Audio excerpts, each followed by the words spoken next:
En Côte d'Ivoire pour une visite officielle, Francis Guri, directeur général de l'Office mondial de la propriété intellectuelle, était face aux producteurs des œuvres de l'esprit ce jeudi au bord de la lagune Ébrié. Les échanges ont porté sur le thème propriété intellectuelle et l'intégration de l'Afrique dans l'économie du savoir. D'abord, je suis un homme très heureux pour le compte de tous les inventeurs que nous représentons, de voir ici en Côte d'Ivoire le directeur général de l'Office mondial de la propriété intellectuelle.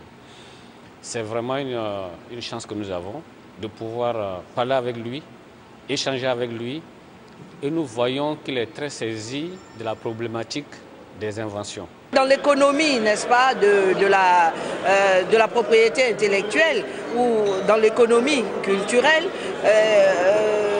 il y a beaucoup de production en Afrique, dans les pays en développement, mais au bout de la chaîne, nous devons relever le défi de la présence ou de la distribution, de l'accessibilité de nos œuvres et de nos savoirs.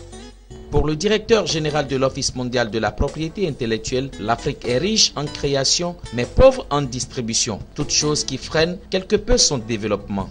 L'Afrique, comme j'ai dit, est extrêmement riche en création. On a des artistes exécutants, on a des écrivains, des danseurs. Vous nommez le domaine de la création et vous le trouvez en Afrique. Ce n'est pas la création qui est le problème. Je pense que l'intégration dans les grands réseaux, dont la possibilité est donnée par l'Internet, par exemple, ça c'est un défi. Et ça c'est une question de la construction de l'infrastructure.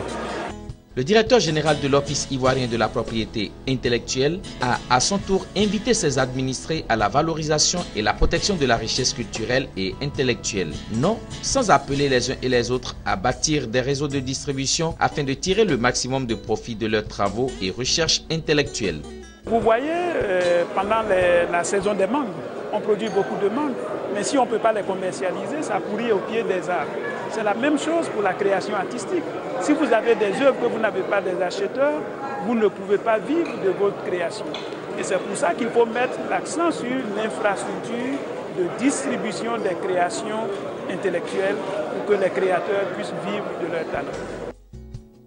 Jean-Claude Brault, ministre en charge de l'industrie et des mines, a quant à lui rassuré l'assistance de l'engagement de l'État ivoirien à œuvrer aux côtés des créateurs et innovateurs de Côte d'Ivoire en ce qui concerne l'intégration de la Côte d'Ivoire à l'économie du savoir. L'OIP, Office ivoirien de la propriété intellectuelle, est la structure nationale chargée de gérer le système de la propriété intellectuelle en Côte d'Ivoire. Il délivre des titres de protection à tous ceux qui pensent avoir créé quelque chose, aussi bien dans le domaine technologique, de l'art que des activités commerciales.